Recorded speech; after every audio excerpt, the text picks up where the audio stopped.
2021년 1월 13일 화요일 군산제일교회 새벽기도회입니다. 2021년 1월 13일 화요일 군산제일교회 새벽기도회의 말씀입니다. 오늘 주시는 말씀은 사도행전 3장 19절에서 26절까지의 말씀입니다. 사도행전 3장 19절에서 26절까지의 말씀입니다. 말씀을 읽겠습니다. 그러므로 너희가 회개하고 돌이켜 너희 죄 없이 함을 받으라.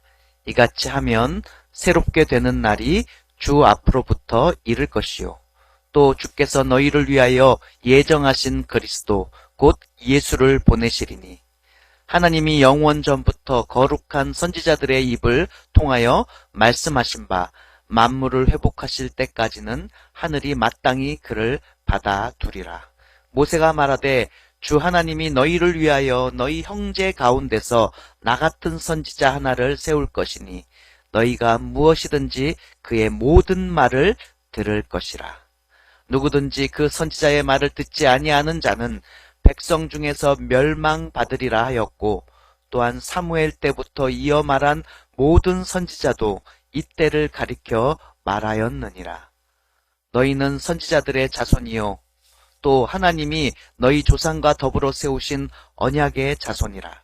아브라함에게 이르시기를 땅 위의 모든 족속이 너의 씨로 말미암아 복을 받으리라 하셨으니 하나님이 그 종을 세워 복을 주시려고 너희에게 먼저 보내사 너희로 하여금 돌이켜 각각 그 악함을 버리게 하셨느니라.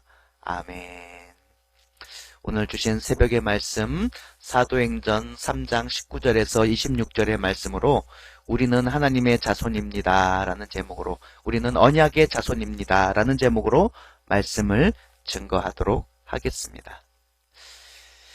오늘 말씀 중에 베드로 사도는 유대인들에게 회개하고 돌이켜 죄를 용서함을 받으라 라고 권면을 합니다. 그러면서도요 하나님께서 예수님을 다시 보내실 것이라고도 말씀하고 있습니다. 19절 20절 말씀이에요. 그러므로 너희가 회개하고 돌이켜 너희 죄 없이 함을 받으라. 이같이 하면 새롭게 되는 날이 주 앞으로부터 이를 것이다. 그리고 주께서 너희를 위하여 예정하신 그리스도 곧 예수를 보내실 것이다 라고 말하고 있는 것입니다. 이렇게 베드로가 말한 그 과정은 베드로 개인의 생각이 아닙니다. 그 주변부의 사람들의 생각이 아닙니다. 그 생각은 그 모든 말은 이미 구약의 선지자들을 통해서 예언된 말씀이라고 21절 말씀에 강조하고 있어요. 그리고요 사도 베드로는 유대인들이 선지자들의 자손이고 또 언약의 자손이라고도 말을 합니다. 이렇게 베드로 사도가 유대인들의 신분에 대해서 이야기하고 있고 또 모세의 예언에 대해서 말하고 있는 이유가 있습니다. 그것은요 이 모든 것을 그 언약과 그 모든 행사를 계획하신 분이 바로 하나님이심을 그 언약을 통해서 그 언약의 최종적인 그 구체적인 결과가 예수 그리스도이심을 계획하신 분이 하나님이심을 지금 베드로의 설교를 듣고 있는 유대인들이 그 말씀을 듣고 깨닫게 하기 위해서라는 것입니다. 사실 모세의 예언과 더불어요 사무엘의 시대로부터 선지자들은요 한결같이 똑같은 말씀, 똑같은 주제의 말씀, 똑같은 결과의 말씀을 선포하였습니다. 그것은 다름 아닌 메시아, 곧 다시 오실 예수님에 대한 말씀이었습니다. 우리 22절 말씀인데요. 다 같이 한번 읽어보도록 하겠습니다. 22절 말씀입니다. 모세가 말하되 주 하나님이 너희를 위하여 너희 형제 가운데서 나 같은 선지자 하나를 세울 것이니 너희가 무엇이든지 그의 모든 말을 들을 것이라 말씀하고 있습니다. 여러분 모세와 같은 선지자, 여러분 모세가 말했던 나와 같은 선지자, 곧 하나님께서 보내실 그 선지자, 그가 바로 예수님이십니다. 그리고요 23절의 말씀에도 이렇게 기록되어 있습니다.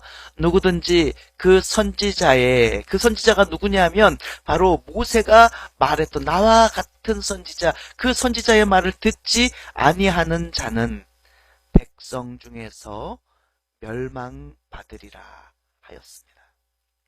그러므로 선지자들과 언약의 자손인 유대인들은 언약의 실체이신 예수님께 순종할 때에만이 멸망하지 않음을 우리는 기억해야 된다는 것이에요.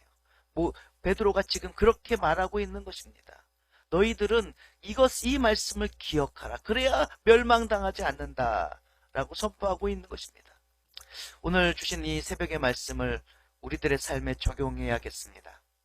오늘을 사는 그리스도인 우리들도 역시 모세와 아브라함의 언약을 통해서 다시 오실 예수님 안에서 약속된 그 복을 누리게 되는 하나님의 자녀들이라는 것입니다.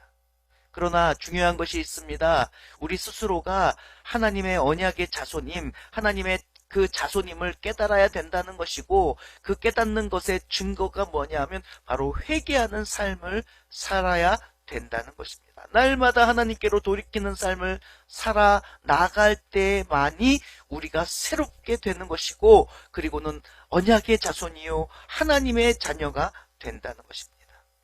그럴 때에야 말씀에 약속된 놀라운 복을 충만하게 누리게 될 것이라는 거예요. 여러분, 우리가 회개할 것이 없으면 얼마나 좋겠습니까? 하지만요, 여러분, 우리는 회개할 것이 없는 존재가 아니라 회개할 것이 쌓이고 쌓인 존재입니다. 우리가 주님께서 다시 오시는 그날이 이르기 전에는 우리는 회개할 수밖에 없습니다. 그러나 회개하며 하나님의 뜻대로 돌이켜 살려고 했으면, 죄사함을 구하고 죄사함의 은혜를 누리면 내 힘이 아니라요, 하나님의 말씀의 능력, 예언된 언약의 복이 우리들에게 임하게 되고 우리 가정에 임하게 되고 그 복이 넘쳐나게 될 줄 믿습니다. 여러분, 오늘 하루의 삶이 말씀대로 돌이켜 회개하며 살고, 또 하나님의 자녀로서 살고, 그리고 하나님께서 말씀으로 약속해 주신 언약의 복을 충만하게 누릴 수 있는 오늘 하루 되시기를 주님의 이름으로 축복합니다. 기도하도록 하겠습니다. 사랑의 하나님 아버지, 오늘 새벽에도 말씀을 주셨습니다. 오늘 주신 말씀에 진리를 그리고 조금이나마 깨닫게 하신 것도 참으로 감사합니다. 우리 모두는 언약의 자손입니다. 하나님의 말씀 안에 거하는 하나님의 자녀, 그리스도인인 줄 믿습니다. 날마다의 그런 회개 없는 우리는 하나님 뜻대로 도무지 살아갈 수가 없습니다. 하나님, 회개할 수 있게끔 긍휼을 베풀어 주시고, 회개하여 하나님의 뜻 안에서, 말씀 안에서, 언약 안에서 살아가기를 힘쓰게 하여 주시고, 그리고 하나님께서 하늘의 문을 열어 부어주시는 놀라운 약속의 복을 순간순간 날마다 누릴 수 있는 우리 모두, 특별히 오늘 하루 되게 하여 주시옵소서. 예수님의 이름으로 간절히 기도드립니다. 아멘.